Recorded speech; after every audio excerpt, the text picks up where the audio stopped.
बिस्मिल्लाहिर्रहमानिर्रहीम। रब्बिश्रह ली सदरी वयस्सिर ली अमरी वाहलुल उक़दतम मिन लिसानी यफ़क़हू क़ौली। या मुक़ल्लिबल क़ुलूबि सब्बित क़ल्बी अला दीनिक। अस्सलामु अलैकुम my dear students.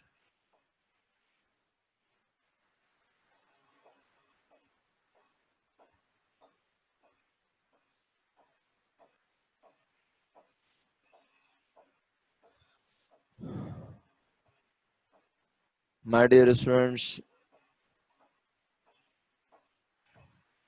in the last class we discussed accounting equation and head of accounts, which is also called elements of accounting. Those who were absent, those who were not able to attend the live session, I hope they have watched the video and will participate and will definitely have submitted their assignment on time.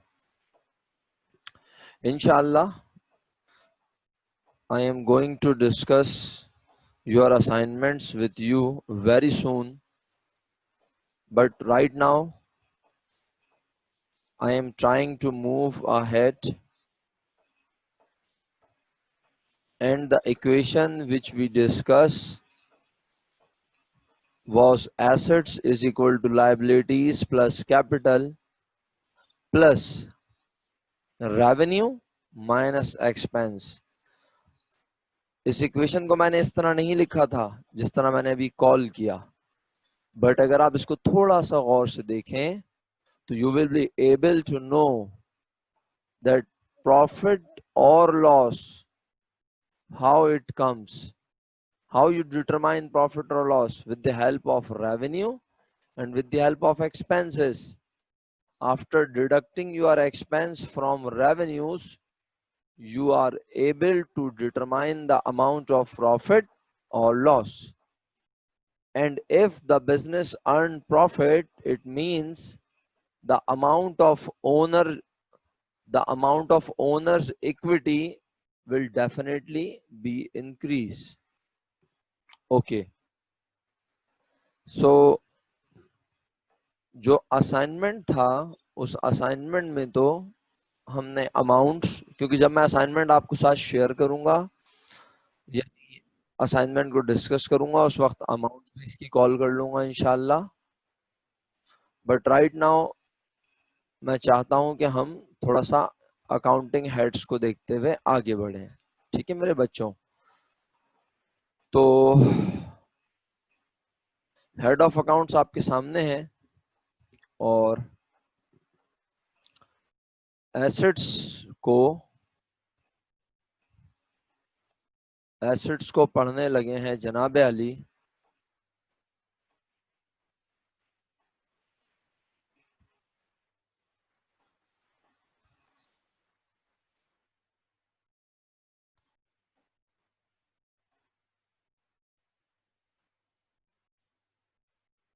चलें अब्दुल मोइज साहब आप भी पढ़ लीजिए बस, वरना आप बोलेंगे कि मुझे मौका नहीं दिया। अनम्यूट कीजिए, प्लीज अनम्यूट योर माइक और जरा एसेट्स की हेडिंग को इत्मीनान से पढ़ लें। सिर्फ आपको यहां तक पढ़ना है, मैं हाईलाइट कर देता हूं।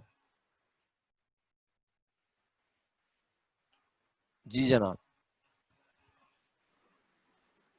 Assets are economic resources which are owned by a business and are expected to benefit future operation. Assets are also called resources of a business and are needed to start and run a business.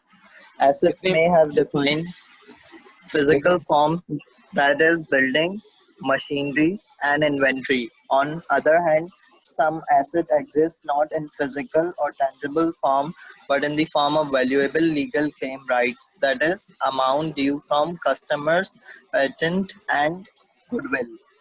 ठीक है, thank you so much Mois. here we give few examples of asset, but the most important thing is all of you have idea, all of you have enough knowledge that you are going to determine which things are, which things will be categorized, which things will become in the group of assets. This is most important. Assets अगर आप practical life में जाएंगे तो आपको वहां पर कोई आपका सीनियर नहीं बताएगा.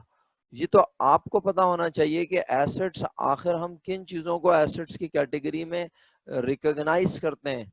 तो मेरे प्यारे बच्चों, the most important thing is कि एसेट्स आर दोज थिंग्स. मैंने लिखवाई थी ये डेफिनेशन अभी. हाँ, मैंने जो डेफिनेशन बताई थी जरा वो रिपीट कीजिए. Abiha Abeer, please unmute your mic. जी, please unmute your mic and share the definition which I discussed, which I told you in the last class. Assets are those things which we use in our business to operate it and for taking benefit. Excellent Abiha, जज़ाकल्लाह बेटा, खुश रहिए मेरा बच्चा. इसका मतलब है आपने नोट किया अपने पास. ये बहुत बहुत बहुत शुक्रिया, जज़ाकुमुल्लाह. खुश रहिए, बहुत हंसती मुस्कुराती रहिए हमेशा. मेरे प्यारे बच्चों, this is most important that if you are going to note, if you are going to writing down my lecture, inshallah it will be most beneficial. और आपको मतलब आसानी होगी पढ़ने में अल्लाह के हुक्म से. तो बहरहाल मुझे बहुत अच्छा लगा. मैंने एक ही स्टूडेंट से अभी पूछा और उन्होंने मुझसे शेयर किया कि assets are those things which we use in our business for taking benefit, to operate it and for taking benefit. तो इसका मतलब ये हुआ कि एसेट्स के डेफिनेशन सबको क्लियर है. अब एसेट्स की कैटेगरी पे अभी बात करनी है इंशाल्लाह. ठीक है?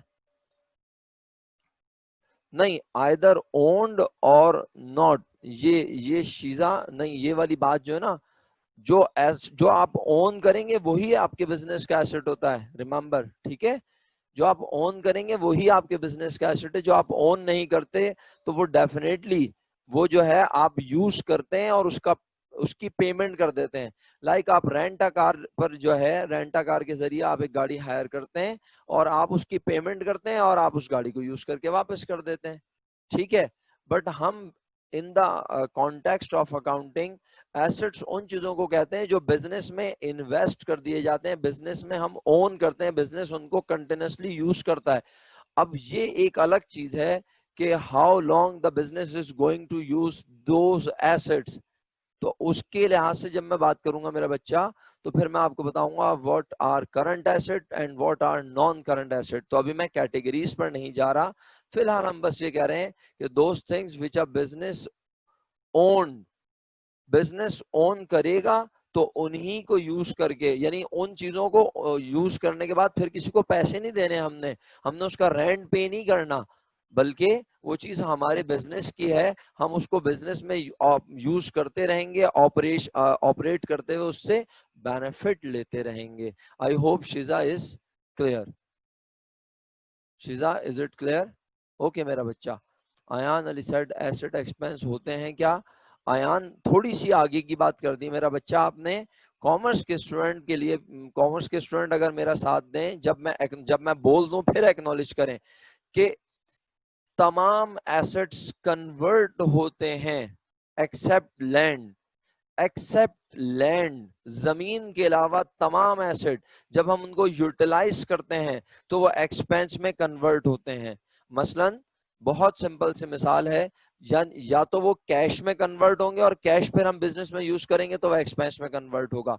तो आयान, इस चीज को हम आगे इंशाल्लाह देखेंगे कि तमाम एसेट्स जो हैं, और मैंने यहाँ पे स्पेशली नाम लिया एक एसेट का, एसेट में लैंड, जमीन जो है ना, वो हमें अल्लाह के हुक्म से कयामत तक फायदा पहुंचाती रहेगी.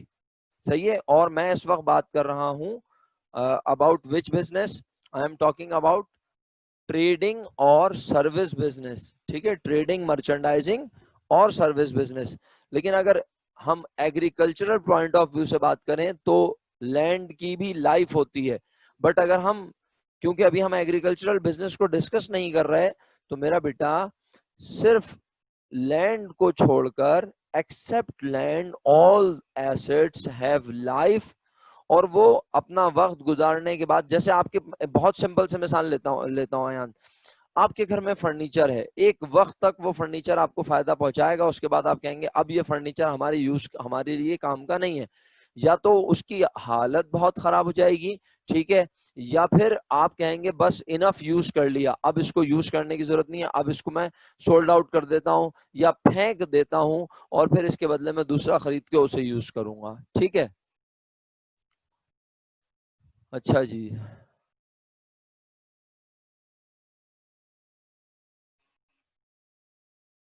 अच्छा, आयान को बात समझ आ गई, बट शीजा ने दोबारा मैसेज कर दिया है।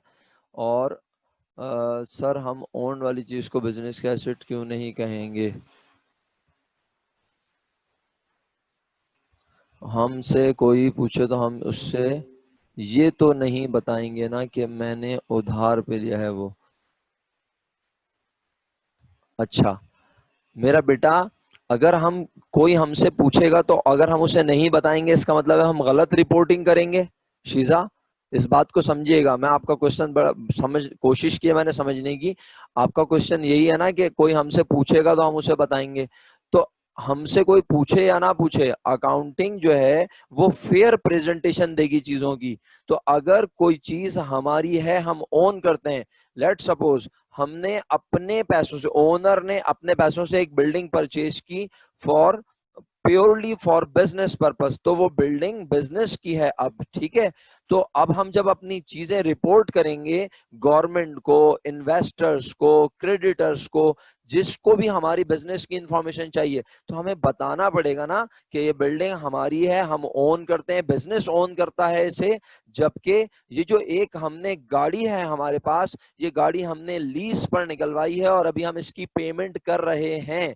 अभी इसकी 5 इयर्स की पेमेंट होना बाकी है, या 4 इयर्स की पेमेंट अभी बाकी है, एंड 1 ईयर की पेमेंट हो चुकी है। दैट मीन्स वो जो 1 ईयर की पेमेंट है वो हम कर चुके हैं, और 4 इयर्स की जो पेमेंट बाकी है, जब तक वो पे नहीं हो जाती, वो एसेट जो जो हम परचेज करके लाए हैं, वो एसेट है तो बिजनेस में यूज करने के लिए, बट हम वो हमारी लायबिलिटी भी है साथ साथ। ठीक है शीजा, अब मैं आगे बढ़ रहा हूँ मेरे बच्चों। इक्विटीज भी हमने डिस्कस कर लिया था। इक्विटीज में 2 चीजें पढ़ी, इंटरनल इक्विटी, एक्सटर्नल इक्विटी, और लाइबिलिटीज। और लाइबिलिटीज के बाद हमने पढ़ा कैपिटल। जरा जनाबे अली अबीर नईम साहब लाइबिलिटीज पढ़ दीजिएगा प्लीज, थैंक यू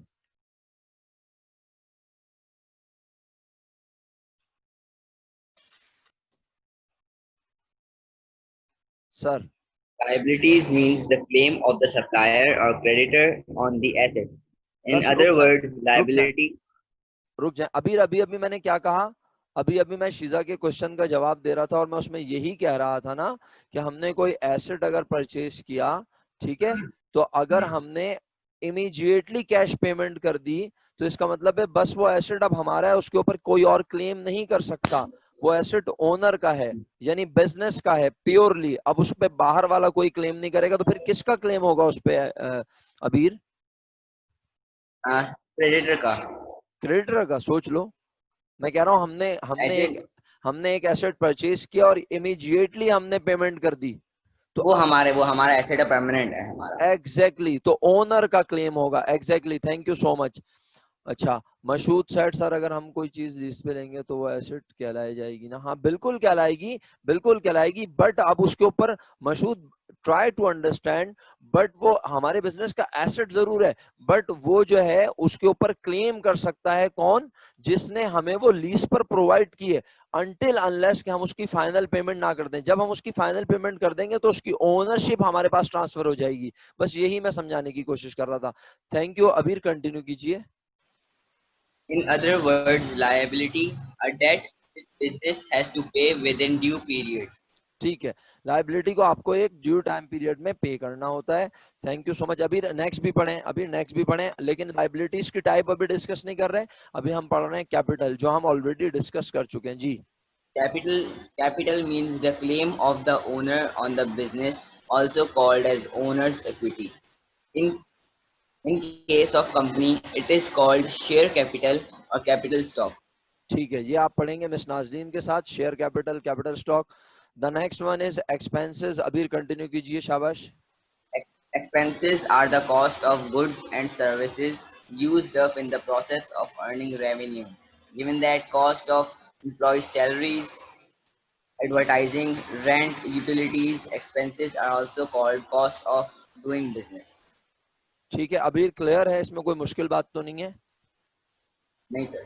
अच्छा, okay, thank you so much अबीर। आप अपना माइक म्यूट कीजिए। शाह सलीम सेठ सर, तो जब तक वो पेमेंट्स नहीं करते तब तक वो चीज को कौन ओन करेगा?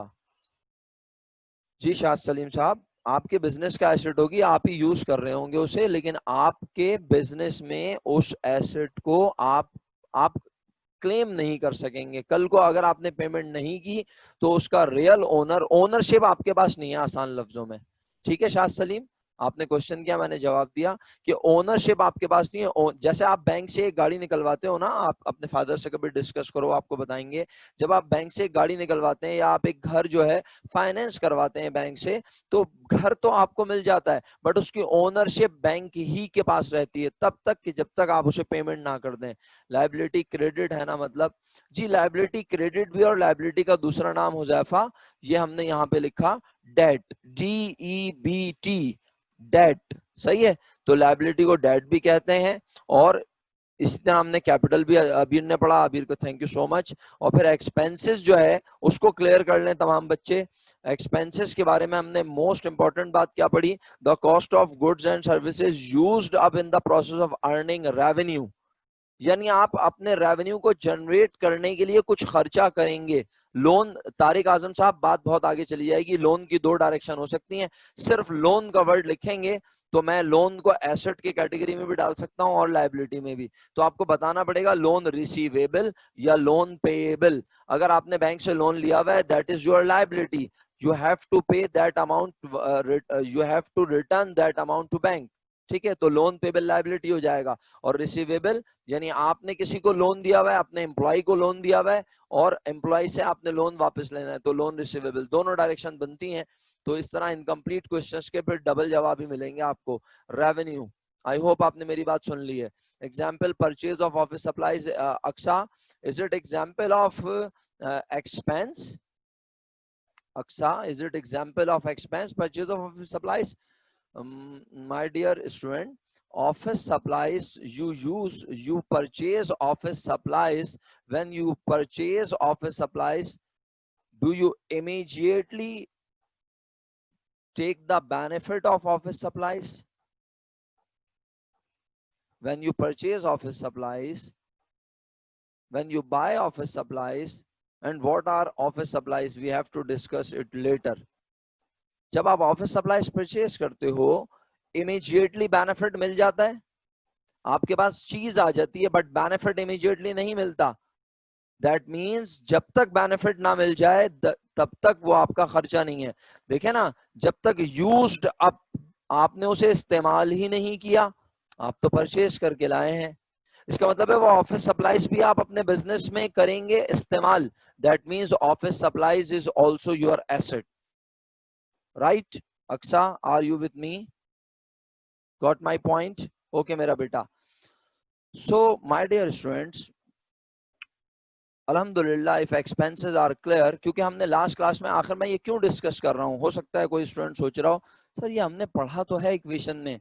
मेरे प्यारे बच्चों, लास्ट क्लास में मैंने आपको सिर्फ इंट्रोड्यूस करवाया था एसेट्स, फिर मैंने इस तरह से आपको समझाया कि एसेट्स की दो सोर्सेज हैं, फिर बताया एक इंटरनल एक एक्सटर्नल, फिर ये इस तरह से इक्वेशन ड्राइव की, फिर आपसे कुछ काम करवाया, एंड आफ्टर फिर मैंने आपको प्रॉफिट और लॉस इंट्रोड्यूस करवा के ये जो है मैंने इक्वेशन लिख दी थी कि revenue minus expense is equal to profit. तो जब यहाँ प्रॉफिट आया, इसका मतलब है अब अगर प्रॉफिट जो है वो गिवन हो, मिसाल के तौर पर, और जनाब आपका रेवेन्यू गिवन हो, एक्सपेंस गिवन ना हो, तो हम इस इक्वेशन को यहाँ प्लस माइनस करके मालूम कर सकते हैं एक्सपेंस की अमाउंट। या अगर हमें कभी रेवेन्यू गिवन ना हो, एक्सपेंस गिवन हो, प्रॉफिट गिवन हो, तो हम रेवेन्यू के अमाउंट मालूम कर सकते हैं। इसका मतलब है ये बताने की वजह यही थी उस दिन आपको। तो जिन लोगों ने अटेम्प्ट किया है, I am very much thankful to all दोस्त। और अब हम बढ़ते हैं जनाब वापस रेवेन्यू की तरफ। ओके, तो हम इलियान साहब, इलियान मुराद, please unmute your mic.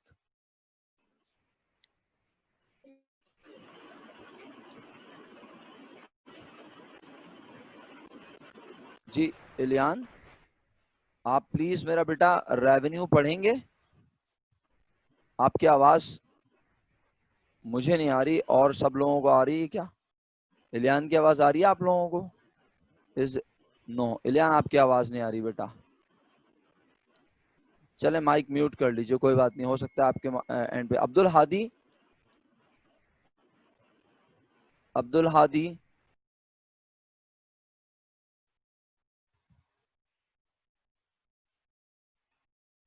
Abdul Hadi साहब,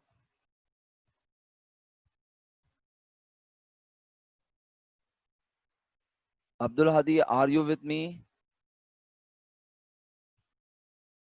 are you there? Abdul Hadi,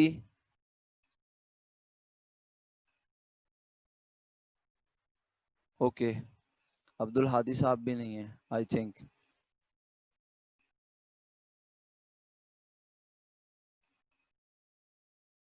महक आदिल, महक आदिल,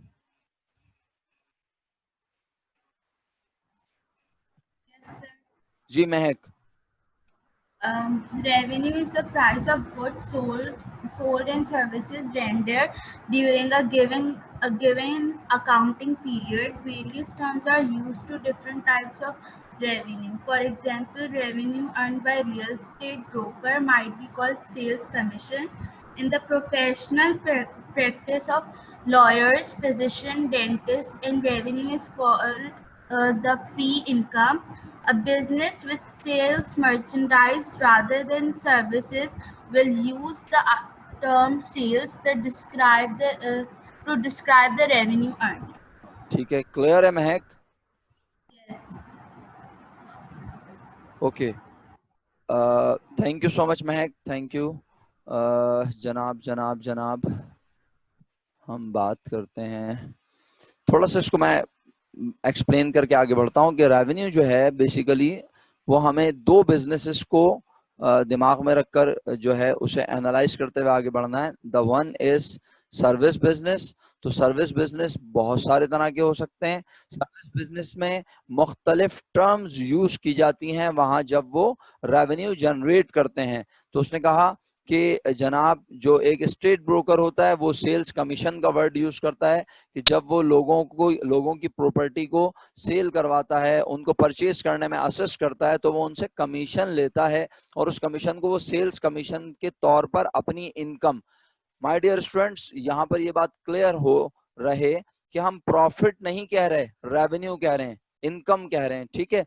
अच्छा, इसी तरह जो लोग प्रोफेशनल प्रैक्टिसेस कर रहे होते हैं लाइक लॉयर्स, फिजिशियंस, डेंटिस्ट, ये लोग फी इनकम लेते हैं, कंसल्टेशन फी लेते हैं। लेकिन हमारा फोकस, जी बिल्कुल, any income, income basically income और रेवेन्यू दो डिफरेंट यानी ब्रिटिश और अमेरिकन लैंग्वेजेस का फर्क है और कुछ भी नहीं है, ठीक है। रेवेन्यू बेसिकली एक हेड है आरिफा। रेवेन्यू बुनियादी तौर पर एक रूम है, यानी मैं बहुत आसान लफ्जों में कह रहा हूं, प्लीज ट्राई टू अंडरस्टैंड। जिस तरह मैंने कहा ना, एसेट्स जो है एक रूम है और इस रूम के अंदर बहुत सारी चीजें हैं। तो रेवेन्यू एक कैटेगरी है, एक रूम है, इसके अंदर बहुत सारे रेवेन्यू हो सकते हैं। लाइक अगर if you are doing a trading business, तो sales, word sales is your major source of revenue. If you are अच्छा, अगर आपने मिसाल के तौर पे रखा हुआ अपने कुछ पैसे ना आपने बैंक में रखवाए में, मैं आरफा के क्वेश्चन का ना आंसर दे रहा हूँ, ठीक है, और आयशा को तो मैंने जवाब दे ही दिया। तो मेरा बेटा, आपने अपने पैसे अगर बैंक में रखवाए में, तो बैंक आपको आपकी अमाउंट पर क्या देता है बताइए? आरिफा लिख के जवाब दे दीजिए, अननोट करके दे दीजिए जवाब। जी मेरा बच्चा, जो बैंक में आप अमाउंट डिपॉजिट करते हैं, बैंक उस पर आपको देता है इंटरेस्ट, ठीक है। तो वो इंटरेस्ट जब आपको मिलेगा तो वो आपके पैसे पर आपको एक्स्ट्रा मिलने वाली अमाउंट है, वो भी आपके बिजनेस की इनकम है। तो वो एक और सोर्स हो गई इनकम की, इंटरेस्ट इनकम। अच्छा, आप जो है वो ट्रेडिंग बिजनेस तो करती हैं, बट आप साथ में लोगों को कंसल्टेंसी भी देती हैं, तो आप कंसल्टेंसी के जरिए भी अपनी इनकम जनरेट कर रही हैं। एक और बात बता देता हूं, चलें, हालांकि अभी रेवेन्यू को डिस्कस नहीं करना था, बट आपने क्वेश्चन ऐसा कर लिया मेरा बच्चा। हमने ना अपनी बिल्डिंग, जो हमारे बिजनेस की बिल्डिंग है, उसके हमारे पास 3 फ्लोर्स हैं टोटल, और हम 2 फ्लोर्स को यूज कर रहे हैं। तो हमारे दिमाग में ख्याल आया एक फ्लोर जो है वो एम्प्टी है, वेकेंट है, तो ऐसा करते हैं उसको ना रेंट आउट कर देते हैं। तो अब उसके अगेंस्ट भी हमें रेंट कलेक्ट होने लगा, रेंट की अमाउंट मिलने लगी, तो वो रेंट की अमाउंट भी हमारे बिजनेस की कहलाएगी क्या, इनकम। तो ये तमाम तरीके मैंने आपको तमाम नाम बता दिए। ये तमाम जो है आते हैं किस कैटेगरी के अंदर, रेवेन्यू कैटेगरी के अंदर, इनकम की कैटेगरी के अंदर। अच्छा, Syeda Zahra Rizvi said sales commission में स्टेट एजेंट्स आ सकते हैं? जी बिल्कुल, स्टेट एजेंट्स ही की बात हो रही थी मेरा बेटा। बाकी सबने आयशा गफार ने लोन के आगे क्वेश्चन मार्क क्यों लगाया, मुझे समझ नहीं आया। आरिफा ने रेवेन्यू जवाब दिया। आयशा गफार ने सर सेल्स रेवेन्यू फिर से एक्सप्लेन कर दें। ओके, देखें, सेल्स रेवेन्यू मैं कह रहा हूँ, सेल्स का वर्ड कब यूज करते हैं बेसिकली आयशा, मैं बता रहा हूँ मेरा बच्चा। देखें, सेल्स का वर्ड हम तब यूज करते हैं जब हम क्या बेचते हैं, मर्चेंडाइज। ये बात हमने कब पढ़ाई थी, ये देखिए, आइए 1 मिनट में याद आ जाएगा, अकाउंटिंग टर्मिनोलॉजीज, और हमने यहाँ पढ़ा था word sales. Generally, a common man says sales for everything, whatever he is selling. But in accounting, we use word sales when we sell merchandise. ऐसा ही है ना आयशा, ठीक है मेरा बच्चा। तो अब बात यह है कि जब बिजनेस में हम मर्चेंडाइज को बेचेंगे तो उसके लिए हमने वर्ड सेल्स यूज करना है, और सेल करने से बिजनेस का रेवेन्यू, बिजनेस की इनकम इंक्रीज होगी, यानी इस रूम पे इफेक्ट पड़ेगा। ये एक रूम है रेवेन्यू, और इस रेवेन्यू के रूम में बहुत सारे रेवेन्यूज हैं, कोई एक रेवेन्यू नहीं है। जैसे मिसाल के तौर पर जैसे मैंने अभी अभी बताया कि मैं जब जनाब किसको बता रहा था, आरिफा को बता रहा था कि अगर आप एक बिजनेस करते हैं, आपका एक कंप्यूटर को कंप्यूटर ट्रेडिंग बिजनेस है, तो आप क्या करते हैं, कंप्यूटर्स परचेज करते हैं और सेल करते हैं। तो कंप्यूटर खरीदने और बेचने से जो आपको आमदनी होती है उसे आप कहते हैं सेल्स रेवेन्यू, सेल्स इनकम, या सिर्फ सेल्स का वर्ड यूज करते हैं। तो सेल्स बेसिकली रेवेन्यू का एक पार्ट है। अच्छा, अब आप क्या करते हैं, लोग आपके पास आते हैं और कंप्यूटर खराब हो जाते हैं, तो आप उसको रिपेयर भी करके देते हैं। तो अब आप रिपेयर की सर्विसेज प्रोवाइड कर रहे हैं, तो रिपेयर करके जब आप देते हैं तो उसके अगेंस्ट भी आप उनसे पैसे लेते हैं। तो अब वो क्या हो गया, repair services income, service income, ठीक है। शाह सलीम, मॉर्टगेज तो बिल्कुल डिफरेंट वर्ड है, अभी आप इस पे कैसे आ गए। तो मॉर्टगेज मैं आगे डिस्कस करूंगा, अ type of liability, simple words में, ठीक है, अ टाइप ऑफ लाइबिलिटी। तो इसको उम्मीद करता हूं कि आप आगे, जब मैं लाइबिलिटीज अभी फर्दर डिस्कस करूंगा, अभी तो मैं सिर्फ आपको ओवरव्यू दिया है चीजों का, और मैं आपको डिटेल में अब लेके जाऊंगा इंशाल्लाह। तो रेवेन्यू थोड़ा सा क्लियर हुआ। रेवेन्यू बेसिकली एक रूम है, जिस तरह मैंने आपको एग्जाम्पल में बताया था प्यारे बच्चों कि जनाब टीवी लाउंज एक जगह का नाम है, और टीवी लाउंज का जब नाम लेते हैं तो बहुत सारी चीजें दिमाग में आती हैं। जब ड्राइंग रूम का नाम लेते हैं तो बहुत सारी जगहें, बहुत सारी चीजें दिमाग में आती हैं, ठीक है। इसी तरह जब हम कहते हैं कि डाइनिंग रूम, तो हमारे दिमाग में डाइनिंग रूम से रिलेटेड बहुत सारी चीजें आती हैं। तो जब हम बिजनेस में रेवेन्यू, इनकम की बात करते हैं, तो इनकम कोई एक नहीं होती। अच्छा सर, एक भी तो हो सकती है। हाँ, हो सकता है कोई बिजनेस सिर्फ सेल करता हो और ना वो कंसल्टेंसी देता हो, ना उसने अपना कोई फ्लोर किराए पर दिया हुआ हो, ना उसने अपने पैसे बैंक में रखवाए हुए हो, तो इनकम एक तो होगी कम से कम। अच्छा सर, हर बिजनेस में सेल इनकम होना जरूरी है? अब आपके क्वेश्चन मैं ही खुद ही प्लेस किए जा रहा हूँ और जवाब दे रहा हूँ। सर, क्या हर बिजनेस में सेल एक ही इनकम होना जरूरी है? नहीं। और क्या सेल ही होगी? नहीं, सिर्फ ट्रेडिंग बिजनेस में सेल होती है। कौन सा बिजनेस में? ट्रेडिंग बिजनेस में। अगर आप business, if you are doing a business of service business, a type of service business, तो आपकी इनकम का नाम सेल्स कमीशन हो सकता है, फी इनकम हो सकता है, कंसल्टेशन फी इनकम हो सकता है, सर्विस इनकम भी हो सकता है। क्या ख्याल है? तो ऑल आर क्लियर? रेवेन्यू अल्हम्दुलिल्लाह क्लियर हो गया सब बच्चों को? फातिमा, आज आपका मैसेज नहीं आया, क्लियर है सब लोग? चलें। Very good. Abdul Mois clear हैं? साइंस के स्टूडेंट जरूर रिप्लाई किया करें प्लीज। ओके मेरा बच्चा, अकाउंटिंग इक्वेशन अल्हम्दुलिल्लाह हम डिस्कस कर चुके हैं, ठीक है। अच्छा, ये मीटिंग जब खत्म होगी प्यारे बच्चों, तो मीटिंग खत्म होते ही फिर आपने वापस आना है थोड़ी देर के लिए। इमीडिएटली आप ज्वाइन करेंगे, आप रुकेंगे नहीं। जैसे ही मीटिंग खत्म होगी ऑटोमेटिकली आप दोबारा इसी लिंक पर ज्वाइन करेंगे सब बच्चे। अच्छा, चलें, let me mark the attendance. We are going to start attendance. Please present sir, और ये सब ना लिखिएगा वरना नेक्स्ट टाइम फिर मैं आपका नाम लेके बताऊंगा कि आपने क्या लिखा था, और मैं अटेंडेंस मार्क नहीं करूंगा। मैं बहुत क्लियर बता रहा हूं, मैंने आपको बताया था यस सर लिखना है और कुछ नहीं लिखना। आप टाइप करके रख लीजिए और जब मैं आपको बोलूंगा आपका नाम लूंगा, आप यस सर एंटर कर देंगे चैट में जाके, बस। ओके, अब्दुल हादी,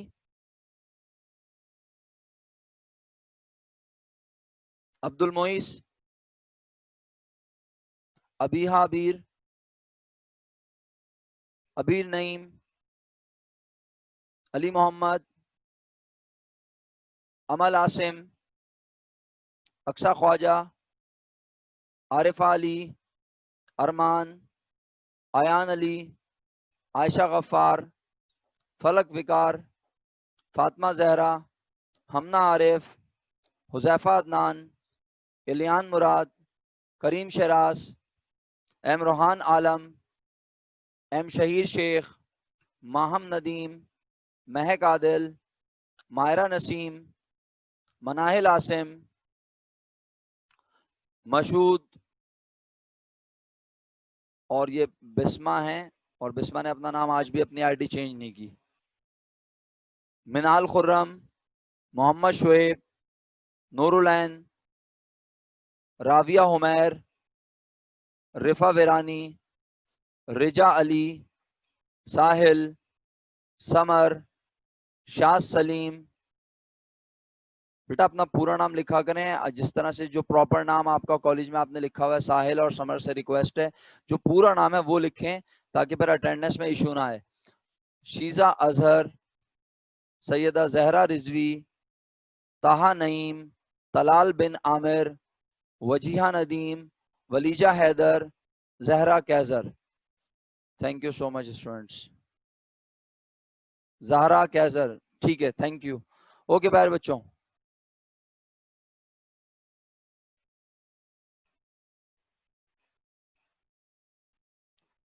मनाहिल जहरा का नाम वो कह रही है मैंने कॉल नहीं किया। मनाहिल आसिम का नाम मैंने कॉल किया था।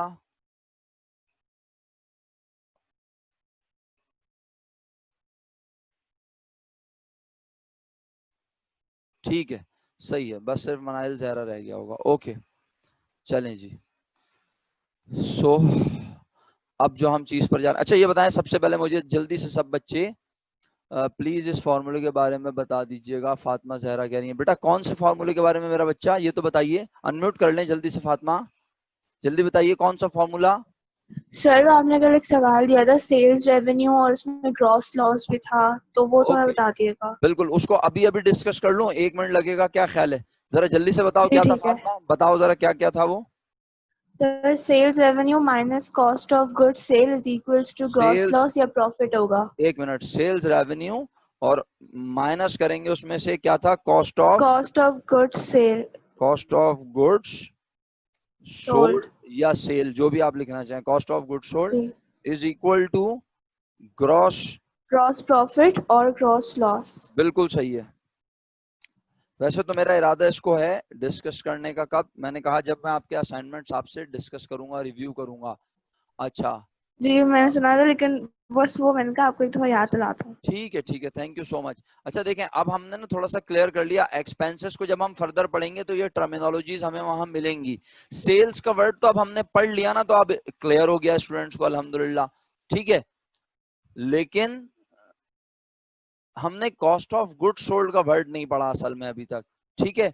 और दूसरा ये, हाँ बिल्कुल सही कह रही हैं एमन और अबीर भी बिल्कुल सही कह रहे हैं कि असल में बात ये है कि आप अगर गौर करें तो आप रेवेन्यू में से, यहाँ इधर देखिए फातिमा, ये इनकम है और ये एक्सपेंस, कॉस्ट ऑफ गुड्स, उन गुड्स की कॉस्ट जो आपने बेची है तो वो आपका एक्सपेंस है, और सेल्स रेवेन्यू आपकी इनकम है, इसके तो नाम में ही इनकम लिख दिया, ठीक है। हाँ, एक वर्ड है जो आपके लिए थोड़ा सा डिफरेंट है और वो है ग्रॉस प्रॉफिट। सर ये ग्रॉस क्या है? यानी सिर्फ प्रोडक्ट को, हाँ बिल्कुल वर्डिंग चेंज किए हैं, और यकीनन ये बहुत डिटेल है। Basically Fatima, these are head of accounts, ये जो वर्ड है ना ये हेड ऑफ अकाउंट्स हैं, और ये इसके अंदर के हमने नाम लिखे हैं चीजों के, ठीक है। तो ग्रॉस प्रॉफिट बेसिकली क्या है कि when you purchase a product and sell it, तो from this activity, only from this activity, कि आपने एक प्रोडक्ट खरीदी जनाब 40 रुपीज की और आपने उसे 100 रुपीज में बेच दिया, तो 60 रुपीज जो आपको प्रॉफिट होता है वो ग्रॉस प्रॉफिट कहलाता है। फिर इसमें से आप फर्दर लेस करते हैं अपने बिजनेस को ऑपरेट करने के एक्सपेंसेस, लाइक आपकी शॉप का रेंट, आपके एम्प्लॉयज की सैलरी, आपकी यूटिलिटी के बिल्स, तो इस तरह की तमाम पेमेंट्स होती हैं, एडवर्टाइजिंग के एक्सपेंसेस, फिर आपको पता चलता है आपके बिजनेस का नेट प्रॉफिट। तो अभी हम नेट प्रॉफिट और इन सब चीजों पे आएंगे, बट अच्छा हुआ आपने क्लियर कर लिया इसको थोड़ा सा, ठीक है। हाँ, टैक्स वगैरह की तरफ भी जाएंगे, और वो टैक्स भी हम फिर आगे डिस्कस करेंगे इंशाल्लाह। महक, बिल्कुल मैंने आपका कमेंट पढ़ लिया। मेरे प्यारे बच्चों, फिर मैं आपको रिमाइंड करा रहा हूँ, जैसी मीटिंग खत्म होगी आप मीटिंग में प्लीज दोबारा ज्वाइन करेंगे, क्लास का टाइम अभी खत्म नहीं हुआ है, ठीक है। अच्छा, तो अब फाइनली मैं आपसे, मुझे एक सवाल का जवाब दें सब बच्चे तेजी से, कि सिर्फ वही बच्चे लिखेंगे जिन्होंने बुक अभी तक परचेज नहीं की है, वो कितने स्टूडेंट हैं? बेटा मनाहिल, ये जो मीटिंग होती है ना इसकी लिमिट है असल में, तो इसलिए आपको लीव नहीं करना पड़ता, ऑटोमेटिकली मीटिंग जो है वो लेफ्ट होती है। हमारा जो AKHS जिस फोरम को यूज कर रहा है ना प्रॉपरली, तो वो है गूगल मीट, बट मैंने रिक्वेस्ट की थी कि मुझे अपनी विंडो स्विच करनी पड़ती है, लाइक ये देखें ये वाली विंडो है, फिर मैं एकदम यहाँ आ जाता हूँ, तो और फिर आप लोगों से बात भी करनी है, तो वहां बहुत मुश्किल हो रहा है, समझ रहे हैं। तो इसलिए मैं थैंकफुल हूँ हमारी वाइस प्रिंसिपल का कि उन्होंने मुझे अलाउ कर दिया कि आप यूज कर लें। तो इसमें बस ये है कि हमारा ये बेसिक वर्जन है जूम का, तो इसलिए आपको लीव करना पड़ता है, समझ गए बेटा? अच्छा, बाकी सब कह रहे हैं आप लोगों ने बुक नहीं खरीदी है, तो मैं आपसे रिक्वेस्ट करूंगा, हमना, आरिफा, मोहम्मद, जनाब शहीर साहब में शायद,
चले हम बुक की बात कर लेता हूं मैं। बेटा बुक तकरीबन हो सकता है, मैं ये नहीं कह रहा कि खुदा ना खास्ता आप गलत कह रहे हो, but book majority book stalls पर अवेलेबल है, मार्केट्स में अवेलेबल है, तो थोड़ा सा आपको थोड़ा सा जरा मेहनत करनी पड़ेगी, मिल जाएगा। किसी बड़े बुक स्टॉल पर जाएं, बड़ी बुक शॉप पर जाएं, आपको बुक इंशाल्लाह मिल जाएगी। और बुक कोशिश करें कि परचेज कर लें, क्योंकि मैं शेयर तो कर रहा हूं आपसे। देखें, जरूरी नहीं कि आप मेन उर्दू बाजार जाएं इतनी दूर, आपके घर के करीब अगर कहीं कोई ऐसी जगह है जहां पर जरा थोड़े से बड़े बुक स्टॉल्स हैं, तो आई होप आपको मिल जाएगी, और वो मंगवा के दे देते हैं। आपने उन्हें बोलना है फर्स्ट ईयर अकाउंटिंग पेटी वाला बुक डिपोर्ट 3rd एडिशन, ठीक है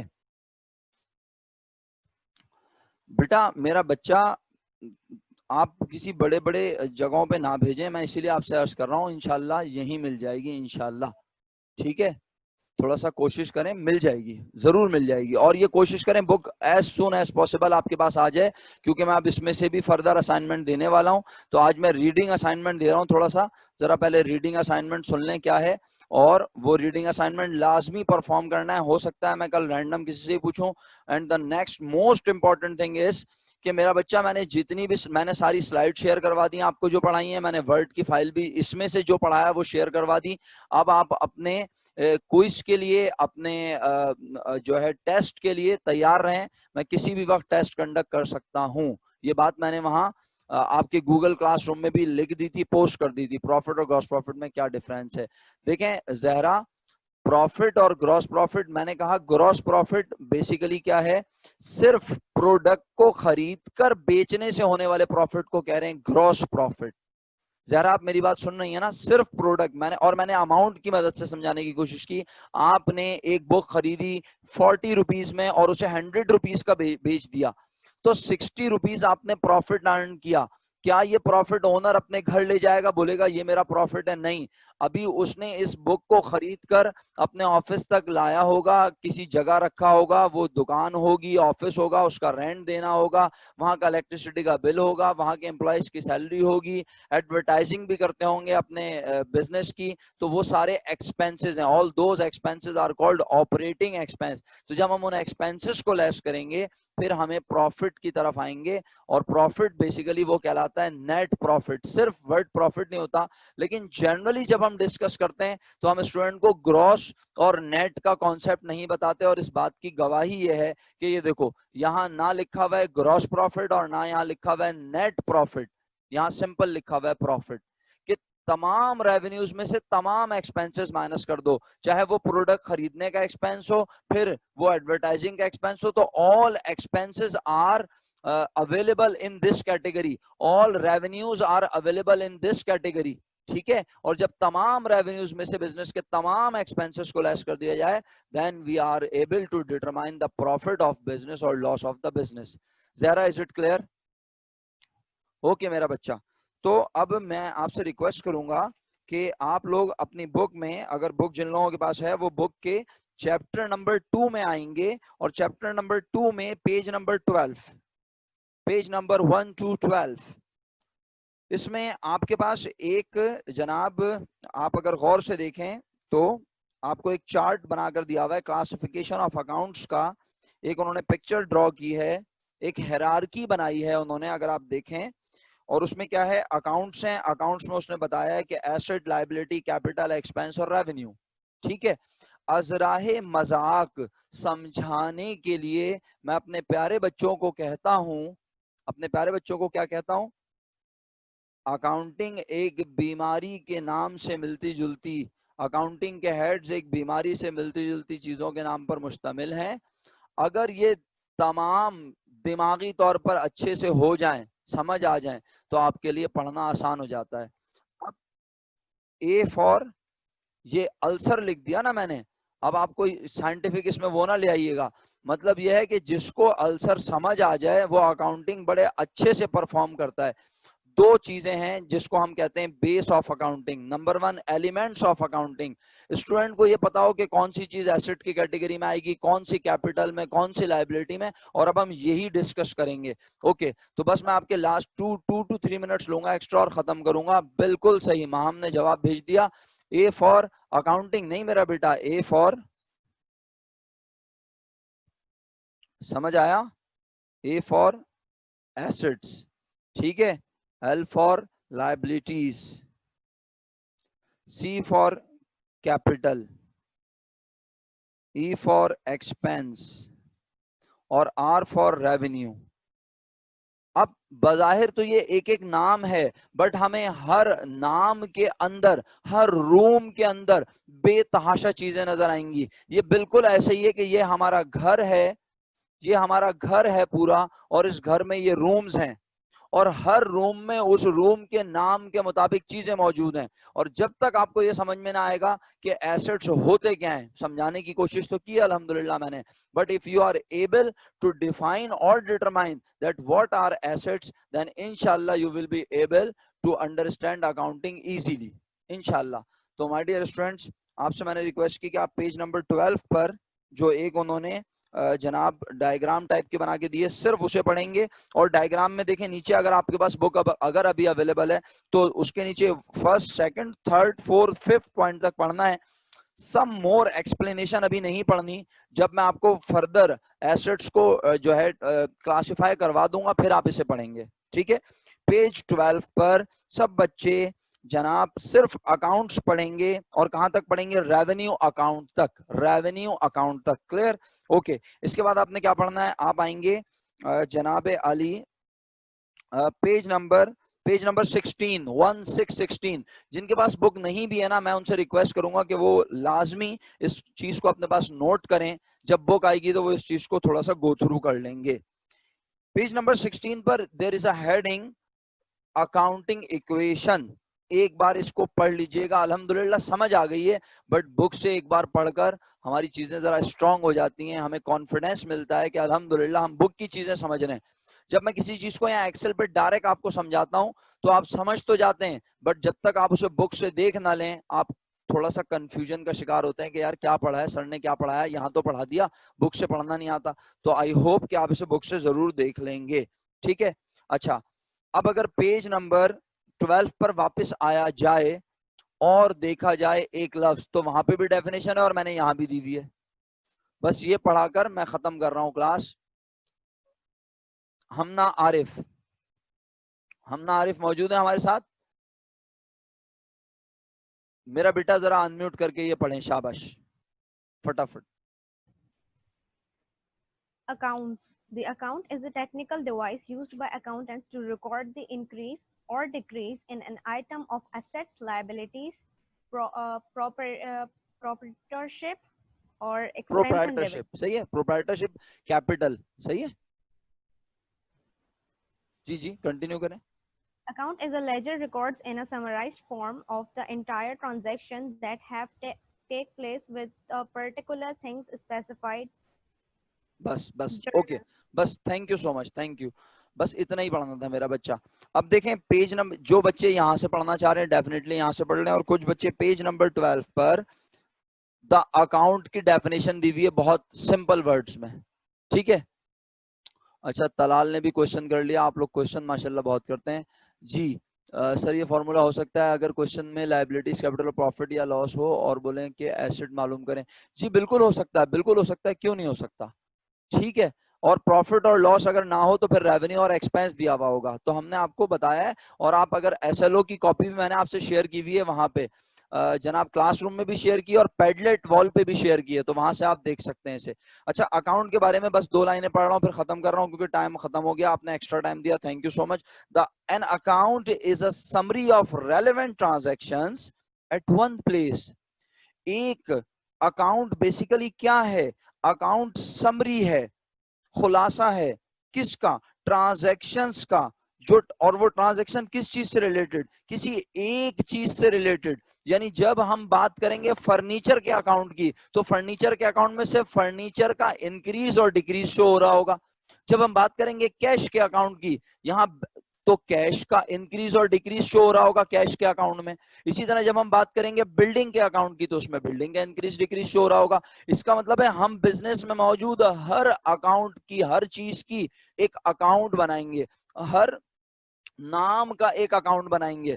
कैश का एक अकाउंट, फर्नीचर का एक अकाउंट, बिल्डिंग का एक अकाउंट, ओनर के कैपिटल का एक अकाउंट, सही है। यानी हमने जितनी चीजें आपसे अकाउंट, ट्रेड पेबल का एक अकाउंट, ट्रेड रिसीवेबल का एक अकाउंट, मर्चेंडाइज खरीदना, परचेजेस का एक अकाउंट, सेल्स का एक अकाउंट, यानी जितनी भी चीजें इन हेड्स के अंदर आती हैं, इन हेड्स के अंदर ये जो हमने डिस्कस किए अल्हम्दुलिल्लाह 5 हेड ऑफ अकाउंटिंग, इन तमाम हेड्स के अंदर आने वाली चीजों को कहते हैं अकाउंट। और हर अकाउंट में इंक्रीज भी होता है और डिक्रीज भी होता है। तो यहां पर यही जुमला लिखा है, the account is a technical device used by the accountants to record the increase और decrease in an item of assets, liabilities, proprietorship, expense and revenue. और क्या कहा? Account is a ledger record. Account basically क्या होता है? ये laser है, यानी जर्नल के बाद वाला प्रोसेस है ये। जर्नल बनाने के बाद हम अकाउंट बनाएंगे, सही है। और उसको समराइज फॉर्म में लिखने का तमाम ट्रांजैक्शंस को नाम है that have take place with the particular things specified. और बुक में भी ये डेफिनेशन मौजूद है पेज नंबर 12 पर। कल यहीं से क्लास स्टार्ट करूंगा। Thank you so much, so nice of you, stay blessed, take very good care, have a nice day, फी अमानिल्लाह, अल्लाह हाफिज। आप लोग अपनी गूगल क्लासरूम में गूगल मीट पे जाएंगे अब, ठीक है? गूगल क्लासरूम, गूगल मीट पर जाएंगे सब बच्चे। अल्लाह हाफिज, अल्लाह हाफिज।